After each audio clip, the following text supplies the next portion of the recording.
የተወደዳችሁ የፈታ ዴይሊ ቤተሰቦች ከልብ የመነጨ ሰላምታችን በያላችሁበት ይድረሳችሁ። ዕለተ ቅዳሜ ሰዓቱን መረጃ ይዘን ተገኝተናል። ለእናንተ ይመጥናሉ ብለን ከመራረጥናቸው መካከል በቅድሚያ እናስተዋውቅ። ፕሬዚዳንት ዶናልድ ትራምፕ ራሳቸውን ነድፈው ራሳቸው በበላይ ጠባቂነት በሚመሩት አንድ ወሳኝ ጉዳይ 70 ሀገራት እንዲሳተፉ እያግባቡ ነው።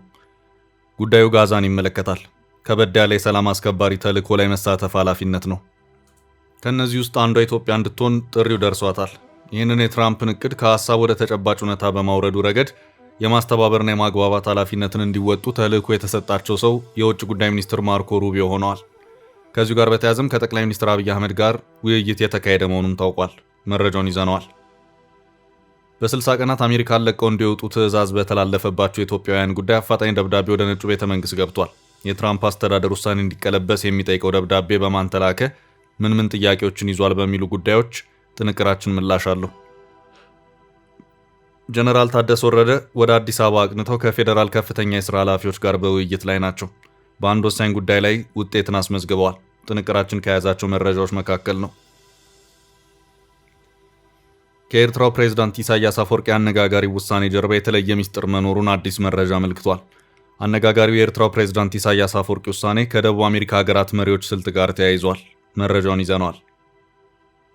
ከሰሞኑ የኤርትራ መንግስት እስረኞችን በይፋ ባልተገለጸ ምክንያት እየፈታ መሆኑ መዘገቡ ይታወሳል።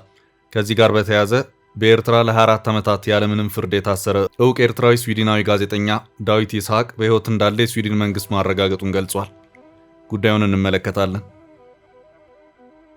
በዓለም አቀፍ ሲያነጋግርና ሲጠበቅ የነበረው ፍልሚያ በአሜሪካዋ ማያሚ ግዛት ምሽቱን ተካሂዷል። ከአንጋፋ የከባድ ሚዛን ቡጥኛ ማይክ ታይሰን ጋር ባደረገው ፍልሚያ ሲያነጋግር የቆየው አሜሪካዊ ዩቲዩበር ጄክ ፖል በሌላ አነጋጋሪው ፍልሚያው ድል ተነስቷል። ጡረታ ያወጡና በእድሜያቸው የገፉ ተፋላሚዎችን እየመረጠ ይፋለማል በሚል የሚከሰሰው ጄክ ፖል በትላንት ምሽቱ ፍልሚያው በዝረራ ወድቋል። አጠር ያለ መረጃ እናደርሳለን። እስከ ፍጻሜው አብራችሁን ቆዩ። የምንለቃቸው ለተየትኩ ዜናዎች እንዲደርሷችሁ ላይክ፣ ሼር፣ ሰብስክራይብ ማድረግ እንዳትረሱ። መሃል ፒያሳ ላይ እጅግ ድንቅ አፓርትመንት ለሽያጭ ቀረበ። የአማና ትሬዲንግ እህት ኩባንያ ከሆነው ሜሪት ሪል ስቴት በመሃል ፒያሳ ወዳጅነት ፓርክ አጠገብ በፖስቴሽን ቴክኖሎጂ እያስገነባናቸው የሚገኙ አፓርትመንቶችም ለሽያጭ አቀረብንላችሁ። ባለ 1 መኝታ ከ500 ሺህ ጀምሮ፣ ባለ 2 መኝታ ከ840 ሺህ ጀምሮ፣ ባለ 3 መኝታ ከ1.2 ሚሊዮን ብር በ10% ቅድመ ክፍያና ከረጅም ጊዜ የባንክ ብድር ጋር አቀረብንላችሁ። ለአጭር ጊዜ የሚቆይ እስከ 35% የሚደርስ ዳጎስ ያለ ቅናሽ የተዘጋጀ ሲሆን ባሉበት ሆኖ በዲኤችኤል ይጨርሱ። አሁኑን ይደውሉ። ለበለጠ መረጃ 0971 99171።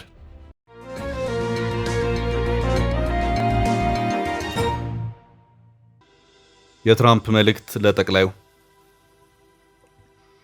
ፕሬዚዳንት ዶናልድ ትራምፕ ራሳቸው ነድፈው ራሳቸው በበላይ ጠባቂነት በሚመሩት አንድ ወሳኝ ጉዳይ 70 ሀገራት እንዲሳተፉ እያግባቡ ነው። ከእነዚህ ውስጥ አንዷ ኢትዮጵያ እንድትሆን ጥሪው ደርሷታል። ይህንን የትራምፕን እቅድ ከሀሳብ ወደ ተጨባጭ ሁኔታ በማውረዱ ረገድ የማስተባበርና የማግባባት ኃላፊነትን እንዲወጡ ተልዕኮ የተሰጣቸው ባለስልጣን የውጭ ጉዳይ ሚኒስትር ማርኮ ሩቢዮ ሆነዋል። በዚህም ሩቢዮ የትራምፕን መልእክት ይዘው ጠቅላይ ሚኒስትር አብይ አህመድን በስልክ ያናገሩ መሆኑን ዘገባዎች እያመለከቱ ነው። በዚህም ኢትዮጵያ በጋዛ ዓለም አቀፍ የሰላም ማስከበር ተልዕኮ ጦር እንድታዋጣ የትራምፕ አስተዳደር የጠየቀ መሆኑን በትላንትናው ዕለት የወጡት ዘገባዎች አመላክተዋል። የአውሮፓ ውስጥ ታዋቂ ዲፕሎማቶችን ዋቢ በማድረግ መረጃውን ለመጀመሪያ ጊዜ ያሰራጨው ታይምስ ኦፍ እስራኤል ሲሆን ከዚያ በኋላ የቻይናው ሲጂቲኤን እና ሌሎችም የተለያዩ ዓለም አቀፍ መገናኛ ብዙሃን መረጃውን እየተቀባበሉ አሰራጭተውታል። እንደ ዘገባው ከሆነ ጥያቄ የቀረበላቸው ጠቅላይ ሚኒስትር አብይ አህመድ ሲሆኑ ጥያቄ አቅራቢው ደግሞ የአሜሪካ የውጭ ጉዳይ ሚኒስትር ማርኮ ሩቢዮ ናቸው። ይህ የታይምስ ኦፍ እስራኤል ዘገባ ጥያቄ የቀረበው በዚሁ ሳምንት መጀመሪያ መሆኑንም አክሎ አመላክቷል። ለጉዳዩ ቅርበት ያላቸው የምዕራባውያኑ ዲፕሎማት መረጃውን አድርሰውኛል ያለው ታይምስ ኦፍ እስራኤል ጥያቄውም የቀረበው ለ2 ዓመታት ያህል የተካሄደውን የጋዛውን ጦርነት ለማስቆም ፕሬዚዳንት ዶናልድ ትራምፕ ይፋ ያደረጉትን ባለ 20 ነጥብ የሰላም ስምምነት እቅድ ተከትሎ መሆኑንም አክሏል። በዚሁ ባለ 20 ነጥብ የሰላም እቅድ ውስጥ አንደኛው ነጥብ የጋዛን የሽግግር ጊዜ በበላይነት የሚቆጣጠር ራሱን የቻለ ዓለም አቀፍ የሰላም አስከባሪ ኃይል ተቋቁሞ ወደ ጋዛ እንዲገባ ማድረግ ነው። ታይምስ ኦፍ እስራኤል በዚሁ ዘገባ ኢትዮጵያ በበርካታ የአፍሪካ ሀገራት ግጭቶች በነበሩት የማረጋጋት ሂደቶች የሰላም ማስከበር ሂደት ውስጥ ከፍ ያለ ተሳትፎ ያላት አገር መሆኗንም አመላክቷል። ዘገባው ፕሬዚዳንት ትራምፕን ባለ 20 ነጥብ የሰላም እቅድ ተከትሎ በርካታ ሀገራት በዚሁ የሰላም ማስከበር ተልዕኮ ውስጥ ጦር ልከው ተሳትፎ ለማድረግ ፍላጎት አለማሳየታቸውንም አክለዋል። እስካሁን ባለው ሁኔታም በዚህ ጉዳይ በኢትዮጵያ በኩል ያለው ምላሽ በተመለከተ ከወደ አዲስ አበባ ምንም የተባለ ነገር የሌለ መሆኑንም ይኸው ዘገባ አክሎ አመልክቷል። የዘገባውን በስፋት መሰራጨት ተከትሎም እስካሁን ባለው ሁኔታ በኢትዮጵያ መንግስት በኩል የተሰጠ ማረጋገጫም ሆነ ማስተባበያ የለም። የዛሬ ወር አካባቢ በተመሳሳይ መልኩ ከዚሁ ከጋዛ የሰላም ማስከበር ተልዕኮ ጋር በተያያዘ አንድ ዘገባን ያስነበበው ዎል ስትሪት ጆርናል የፕሬዝዳንት ዶናልድ ትራምፕ አስተዳደር ለ70 ሀገራት ጥያቄ ማቅረቡን ያቀረበ መሆኑን አስታውቋል። ጥያቄው ለሁለት የሚከፈል ነውም ተብሏል።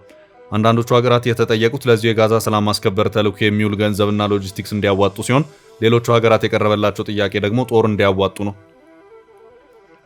ዎል ስትሪት ጉዳዩን የያዘው የአሜሪካ ስቴት ዲፓርትመንት ወይም የሀገሪቱ የውጭ ጉዳይ ሚኒስቴር ቢሮ መሆኑን አመልክቶ ውጭ ጉዳይ ሚኒስትር ማርኮ ሩቢዮ የማስተባበሩንና የክትትል ስራውን እየሰሩ መሆኑንም አክሏል። ዎል ስትሪት ጆርናል ስቴት ዲፓርትመንት ጥያቄ ካቀረበላቸው ሀገራት መካከልም ፈረንሳይ፣ ጣሊያን፣ ኤል ሳልቫዶር እና ማልታ ይገኙበታል። ዘገባው በተለይ የመካከለኛው ምስራቅ ያሉ የገንዘብ አቅሙ ያላቸው አረብ ሀገራት ድጋፋቸውን የመስጠት ፍላጎት እያሳዩ ያሉት በገንዘብ ነውም ብሏል። በዚህም ሀገራቱ ከትራምፕ አስተዳደር ጋር በቅርበት እየሰሩ መሆኑም ታውቋል። አሁን ባለው ሁኔታ ጋዛ ከፊሉ በሐማስ ከፊሉ ግዛት ደግሞ በእስራኤል ጦር እጅ ይገኛል። የትራምፕ አስተዳደር እቅድ በሁሉም የጋዛ ክፍል የሰላም አስከባሪ ጦር እንዲሰፍር ማድረግ ነው። ሆኖም በሰላም ማስከበር ተልዕኮ ውስጥ ጦር በመላክ እንሳተፋለን ያለው ሀገራት ሐማስ በሚቆጣጠረው የጋዛ ክፍል ጦር የመላክ ፍላጎት እያሳዩ አለመሆኑን ይኸው የዎል ስትሪት ዘገባ አመልክቷል። የሀገራቱ ስም ግን አልተጠቀሰም።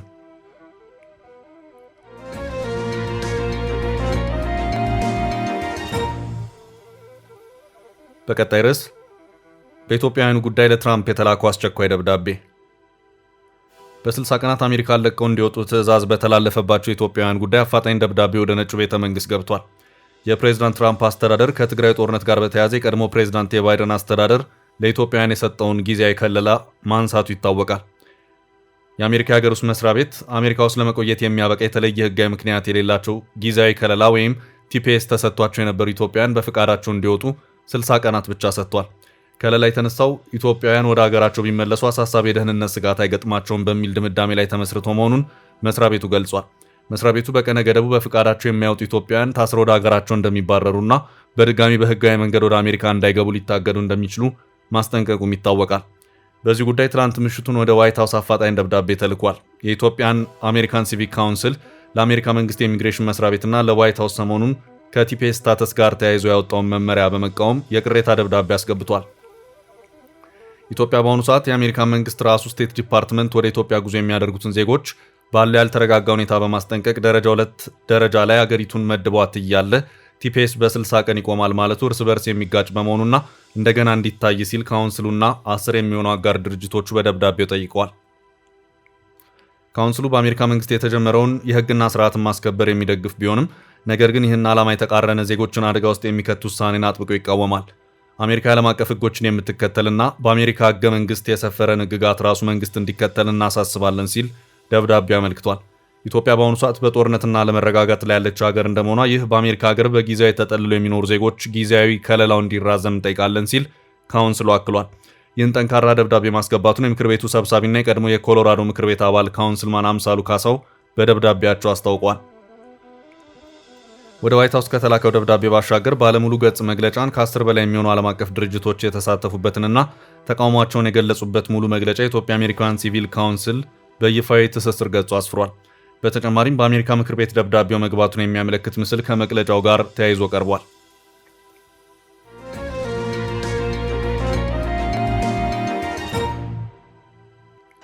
በቀጣይ መረጃ ጀነራሉ በአዲስ አበባ ከባድ ስራ ሰሩ። ከቀናት በፊት ከመቀሌ አዲስ አበባ የገቡት የትግራይ ጊዜያዊ አስተዳደር ፕሬዝዳንት ሌተናል ጀነራል ታደሰ ወረደ ከባድ ስራ ላይ ናቸው።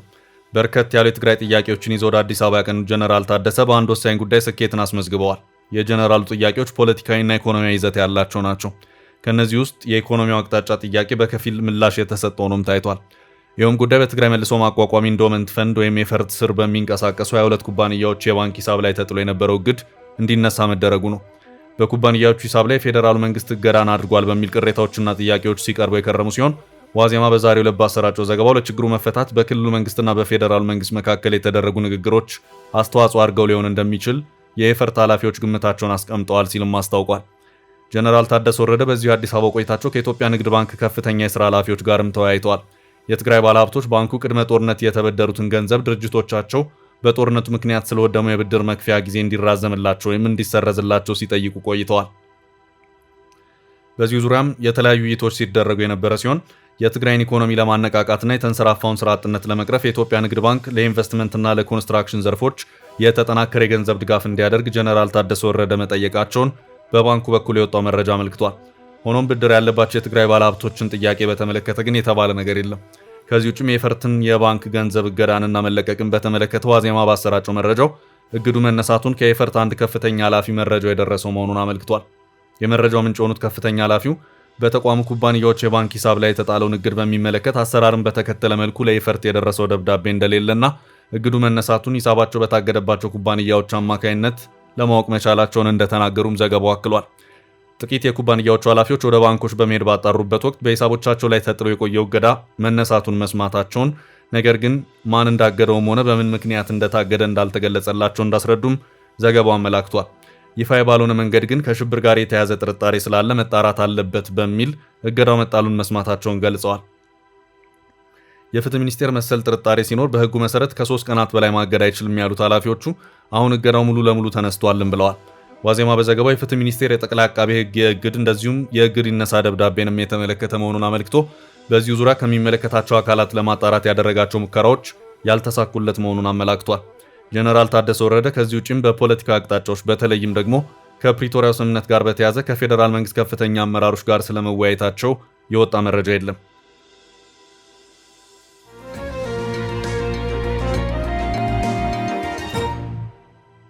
ወደ ቀጣይ ርዕስ አለፍን። ኢሳያስ የኮረጁት የደቡብ አሜሪካው ታክቲክ። ከኤርትራው ፕሬዝዳንት ኢሳያስ አፈወርቂ አነጋጋሪ ውሳኔ ጀርባ የተለየ ሚስጥር መኖሩን አዲስ መረጃ አመልክቷል። አነጋጋሪው የኤርትራው ፕሬዝዳንት ኢሳያስ አፈወርቂ ውሳኔ ከደቡብ አሜሪካ ሀገራት መሪዎች ስልት ጋር ተያይዟል። በሆር ሪቪው ቲንክ ታንክ ተመራማሪዋ ሳሚያ መሐመድ ይፋ የሆነው አዲስ ትንታኔ የኢሳያስ ውሳኔን አዲስ ታክቲክ ነው ሲሉ መከራከሪያ አቅርበዋል። ተመራማሪዋ የኤርትራ የተኮረጀው ጭቆናና የአምባገነኖች መታወቂያ ስልት በሚል አርዕስት ስር ባስነበቡት ሰፊ አተታ የፕሬዝዳንቱ ውሳኔ ላይ ጥያቄ አንስተዋል። የኤርትራ መንግስት ላለፉት 18 ዓመታት ያለ ክስና ፍርድ አስሮ ያቆያቸውን 13 እስረኞች በታህሳስ 2025 መፍታቱ የስልጣን ዕድሜን ለማራዘም የተደረገ ስልታዊ እርምጃ እንጂ እውነተኛ የለውጥ ምልክት አይደለም ሲል ትንታኔው ይሞግታል። ጥናቱ የኤርትራን እርምጃ በላቲን አሜሪካ ሀገራት ከሚታየው የአምባገነኖች ስልት ጋር አነጻጽሮታል። በተለይም የኒካራጓው መሪ ዳንኤል ኦርቴጋ እና የቬኔዙዌላው ኒኮላስ ማዱሮ ዓለም አቀፉ ግዘት ሲበዛባቸው እስረኞችን እንደ ማስተንፈሻ በመጠቀም እንደሚፈቱ፣ ነገር ግን የጭቆና መዋቅሩን እንደማይነኩት በጥናቱ ተመላክቷል። ጥናቱ አክሎም እውነተኛ ለውጥ የሚመጣ የፍትህ ተቋማት ሲገነቡ፣ ህገ መንግስታዊ መብቶች ሲከበሩና የዘፈቀደ እስር የሚያስፈጽመው መዋቅር ሲፈርስ ብቻ እንደሆነ አጽንኦት ሰጥቷል። የተባበሩት መንግስታት የሰብአዊ መብት ቢሮ እስረኞቹ መለቀቃቸውን በጥንቃቄ የተቀበለው ቢሆንም እርምጃው በቂ እንዳልሆነ አስታውቋል። ተቋሙ በ2001 በፕሬዝዳንት ኢሳያስ አፈወርቂ ላይ ተቃውሞ በማሰማታቸው የታሰሩትን ታዋቂዎቹን የጂ11 የፖለቲካ አመራሮች ጨምሮ ሁሉም እስረኞች ያለምንም ቅድመ ሁኔታ እንዲፈቱ ጠይቋል። ተመራማሪዋ ሳሚያ መሐመድ በጽሁፋቸው እንዳሰፈሩት በኤርትራ ነፃ ሚዲያ በታፈነበት፣ የፖለቲካ ብዝሃነት በጠፋበትና ላልተወሰነ ጊዜ የሚዘልቅ የግዳጅ ወታደራዊ አገልግሎት ባለበት ሁኔታ ጥቂት እስረኞችን መፍታት ትርጉም የለውም። አንድ እስረኛ ከወህኒ ቤት ተፈቶ የሚቀላቀለው ማህበረሰብ ራሱ በጠቅላላ ቁጥጥር ስር ያለ በመሆኑ መላ አገሪቱ እንደ አንድ ትልቅ እስር ቤት ትቆጠራለች ሲል ሪፖርቱ የሰብአዊ መብት ቀውሱን ጥልቀት አመላክቷል።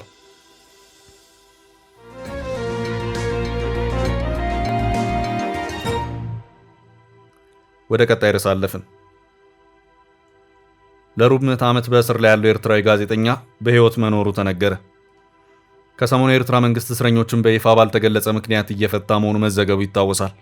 ከጎረቤት ኢትዮጵያ ጋር የጦርነት ስጋት ጨምሯል በሚባልበት በዚህ ጊዜ ያለ ፍርድ ለዓመታት በወታደራዊ እስር ቤቶች የሚገኘው የቀድሞ የደህንነት አለቆችን፣ ጋዜጠኞችና የኦሎምፒክ አሸናፊ አትሌቶች ተለቀዋል። የተባበሩት መንግስታትና ሌሎች ዓለም አቀፍ አካላት የአስመራን ተግባር ዓላማው ምን ቢሆን በበጎ እንደሚቀበሉ ገልጸው በኤርትራ ምድር ላለፉት ሩብ ምዕተ ዓመት ያለ ፍርድ ታስረው ያሉ 10,000 እስረኞች እንዲለቀቁም ጠይቀዋል። ከዚህ ጋር በተያያዘ በኤርትራ ለ24 ዓመታት ያለምንም ፍርድ የታሰረ እውቅ ኤርትራዊ ጋዜጠኛ ዳዊት ይስሐቅ በሕይወት እንዳለ ከሰሞኑ የስዊድን መንግስት አስታውቋል። የስዊድንና ኤርትራዊ ዜግነት ያለው ጋዜጠኛ ዳዊት በሕይወት መኖሩ የተሰማው የስዊድን መንግስት ከ30 ዓመታት በኋላ ለመጀመሪያ ጊዜ ወደ ኤርትራ በመሄድ ከሀገሪቱ ከፍተኛ ባለስልጣናት ጋር ከተወያዩ በኋላ መሆኑን የኤኤፍፒ ዘገባ አመልክቷል። የ61 ዓመቱ ጎልማሳ ዳዊት ይስሐቅ እንደ አውሮፓውያን አቆጣጠር በ2001 ዲሞክራሲያዊ ለውጥ እንዲመጣ የሚጠይቅ ጽሑፍ በጋዜጣ ላይ ካወጣ በኋላ ነበር በኤርትራ መንግስት ከ4 ዓመታት በፊት በቁጥጥር ስር የዋለው። የኤርትራ መንግስት በጊዜው ወደ 20 የሚጠጉ ከፍተኛ ሚኒስትሮችን፣ የፓርላማ አባላትንና ነፃ ጋዜጠኞችን ሲያስር ዳዊትም ከነዚህ መካከል አንዱ ነበር። ጋዜጠኛ ዳዊት ይስሐቅ በእስር ላይ በቆየበት ዓመታት አንድም ክስ ያልተመሰረተበት ሲሆን ቤተሰቡን የትኛውም አካል ስላለበት ሁኔታ መረጃ ለማግኘት ሳይቻል ነበር። አስመራ ጋዜጠኛው በእስር ላይ ባለባቸው ዓመታት ሁሉ የት እንዳለ ወይም ስለ ጤንነቱ ምንም አይነት መረጃ ሰጥታ አታውቅም። የዜና ምንጩ ጋዜጠኛው በሕይወት እንዳለ የራሱን ግምገማ ማድረጉን ገልጿል። የስዊድን የውጭ ጉዳይ ሚኒስትር ጉብኝትን ተከትሎ የጋዜጠኛው ዳዊት ልጆች የሆኑት ቤተልሔምና ዳናይት ትላንት መግለጫ የሰጡ ሲሆን ስለ አባታቸው መፈታት ተስፋ እንዳደረባቸው ገልጸዋል። የጋዜጠኛው ልጆች የስዊድን የውጭ ጉዳይ ሚኒስቴር ከጉብኝቱ ጋር በተያያዘ አባታችን በቅርቡ እንደሚፈታ ማረጋገጫ እንደተቀበለ እንገምታለን ብለዋል። የውጭ ጉዳይ ሚኒስትሩ ስቴነር ጋርድ ለኤኤፍፒ እንደተናገሩት የጋዜጠኛ ዳዊት ጉዳይ ከባድ ነበር፣ ያለምንም ክስ ያለምንም የቆንስላ ግንኙነት ለ24 ዓመታት ታስሯል ሲሉ አጽንኦት ሰጥተዋል። የስዊድንና ኤርትራዊ ዜግነት ያለው ዳዊት በአውሮፓውያኑ 1990ዎቹ በሀገሪቱ ውስጥ ከመጀመሪያዎቹ ነፃ ጋዜጦች ውስጥ አንዷ የሆነችውን ሰቲትን ያቋቋመ ሲሆን በጋዜጣው ካቀረባቸው ጽሑፎች መካከል የኤርትራን መንግስት የሚተቹና ዴሞክራሲያዊ ለውጥ እንዲመጣ እንዲሁም የንግግር ነፃነት እንዲከበር የሚጠይቁ ይገኙበታል። ጋዜጠኛ ዳዊት የፖለቲካ ተሃድሶን ከሚሹ ፖለቲከኞች የተላከ ግልጽ ደብዳቤ ካሳተመ በኋላ ነው ለእስር የተዳረገው። ዘገባው የቢቢሲ አማርኛ ነው።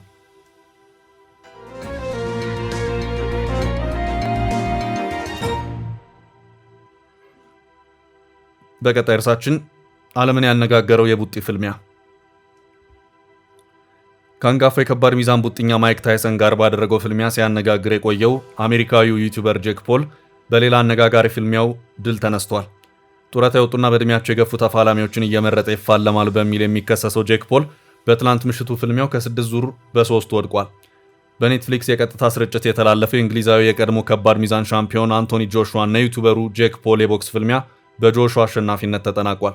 ትላንት አርብ ምሽት በማያሚ በተካሄደው በዚህ ፍልሚያ ብዙዎች እንደጠበቁት አንቶኒ ጆሹዋ ጄክ ፖልን ማሸነፍ ችሏል። ሆኖም ያልተጠበቀው ነገር ጄክ ፖል እስከ 6ኛው ዙር ድረስ መቆየት መቻሉ ነው። ጨዋታው ከመጀመሪያው ጀምሮ ለዓይን የሚማርክ አልነበረም። ጄክ ፖል በገመዶች ዙሪያ በመሽከርከርና በመሸሽ ጆሹዋን ሲሸሸው ታይቷል። ይህ ስልት በመጀመሪያዎቹ 4 ዙሮች ውስጥ ከባድ ቡጢ እንዳይቀምስ የረዳው ሲሆን አንዳንዶች አንድ ወይም 2 ዙሮችን አሸንፏል ብለው እንዲከራከሩም እድል ሰጥቶት ነበር።